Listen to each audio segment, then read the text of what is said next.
Albert Einstein ने एक बार कहा था, हमें प्रौद्योगिकी के देवता बनने से पहले मानवता की योग्य बनना होगा। आज हम कुछ ऐसी ही एक शक्तिशाली प्रौद्योगिकी आधारित रणनीति पर थोड़ी गहरी बात करेंगे। जी। आज का हमारा फोकस है चीन की महत्वाकांक्षी बेल्ट एंड रोड इनिशिएटिव, जिसे BRI कहते हैं। उसके तहत जो डिजिटल सिल्क रोड या DSR है जी।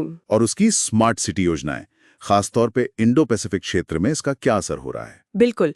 और ये चर्चा आधारित है ऑब्जर्वर रिसर्च फाउंडेशन ORF में छपे एक विश्लेषण पर। हाँ, और ये बता दें कि ये विषय UPSC अभ्यर्थियों के लिए बहुत जरूरी है, समसामयिक मामलों में, खासकर मेंस और प्रीलिम्स के नजरिए से। बिल्कुल। और खैर सामान्य जानकारी के लिए भी काफी अहम है। सही कहा। तो हमारा मकसद है ये समझना कि ये जो DSR की स्मार्ट सिटी पहल है, ये चीन की रणनीतिक और भू आर्थिक कूटनीति का एक औजार कैसे है।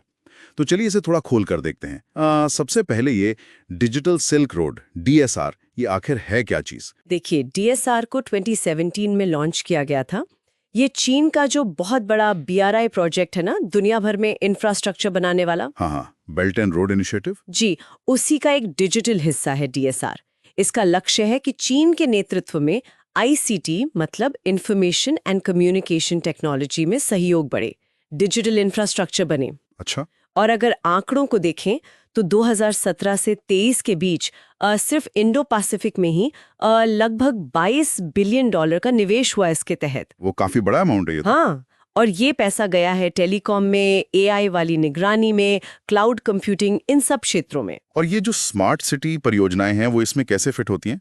सुनने में तो लगता है कि शहरों को बस मॉडर्न बनाया जा रहा है। हाँ, ऊपरी तौर पर तो यही लगता है। ये smart city projects basically DSR के अलग-अलग तकनीकी हिस्सों को एक साथ लाते हैं। जैसे सोचिए, शहरों में लगे अनगिनत कैमरे, चेहरे पहचानने वाली तकनीक वाले, फिर तेज 5G या 4G नेटवर्क, समुद्र के नीचे बिछी इंटरनेट केबल्स जो मतलब पूरी दुनिया के कम्युनिकेशन की रीढ़ है, cloud computing, digital payment system यानी फिनटेक, बिजली के लिए स्मार्ट ग्रिड, और इन सब को कंट्रोल करने वाले सेंट्रलाइज्ड ऑपरेशन सेंटर। अच्छा, तो एक पूरा इंटीग्रेटेड सिस्टम। बिल्कुल। और इसमें हुआवे, हिकविजन, आलीबाबा, ZTE जैसी जो बड़ी चीनी कंपनियां हैं, वो सबसे आगे हैं। अच्छा, तो ये कंपनियां ये सब कैसे कर पाती हैं, खासकर विकासशील देशों में जहां शायद लागत एक बड़ा मुद्दा हो? सही सवाल है। इसमें बड़ा हाथ है चीनी सरकारी बैंकों का। वो बड़े पैमाने पर फाइनेंस करते हैं। ओके। तो ये कंपनियां अक्सर काफी कम कीमत पर ये तकनीकें दे पाती हैं। हालांकि एक चिंता ये रहती है कि डेटा का इस्तेमाल कैसे होगा, उस पर पारदर्शिता थोड़ी कम है। लेकिन ये तो साफ है कि इतने बड़े पैमाने पर डेटा तक पहुंच इन कंपनियों को मार्केट में एक एज देती है।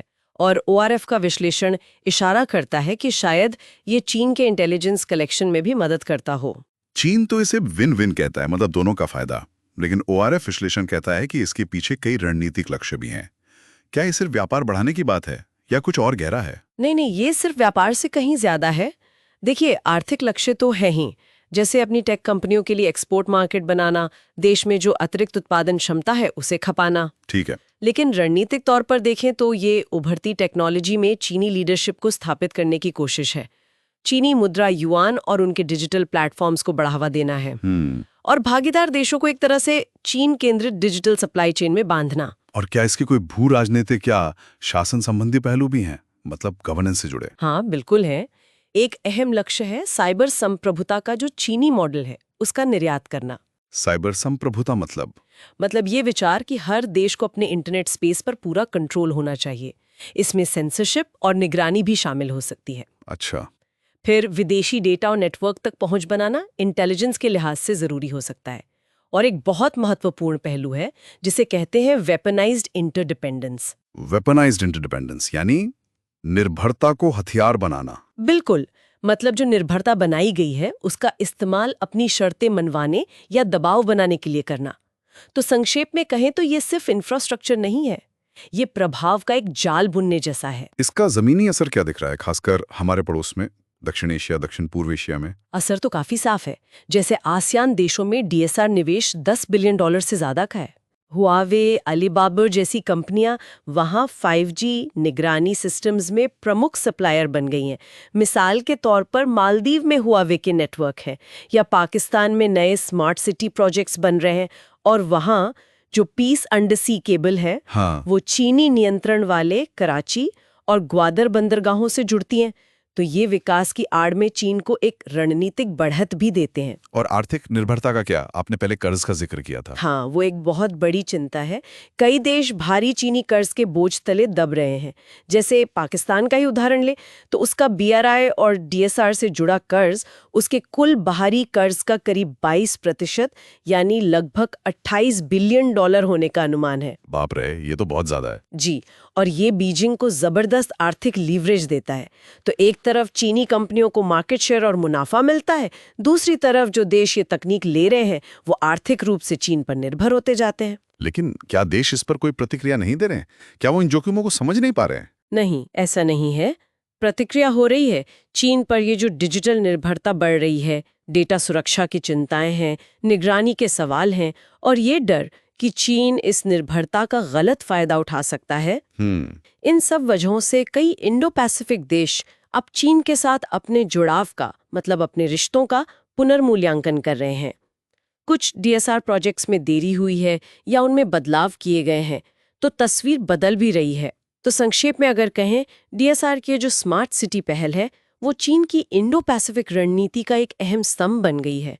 तकनीक निर्यात करके, इंफ्रास्ट्रक्चर फाइनेंस करके और अपने डिजिटल स्टैंडर्ड्स को स्थापित करके चीन ने न सिर्फ अपनी कंपनियों के लिए बड़े बाजार खोले हैं, बल्कि क्षेत्रीय शहरी शासन प्रणालियों में एक तरह की स्थायी निर्भरता भी पैदा की है। लेकिन जैसा आपने कहा, अब इस पर पुनर्विचार भी हो रहा है और ये हमें एक महत्वपूर्ण सवाल पर लाकर खड़ा करता है।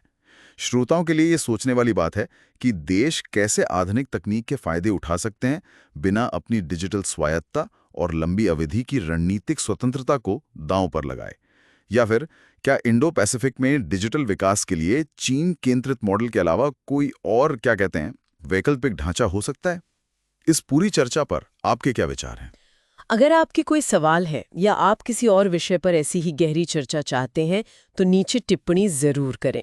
और जिन श्रोताओं को खासकर UPSC की तैयारी करने वालों को ये जानकारी उपयोगी लगी हो, वो इसे लाइक और सब्सक्राइब करना न भूलें।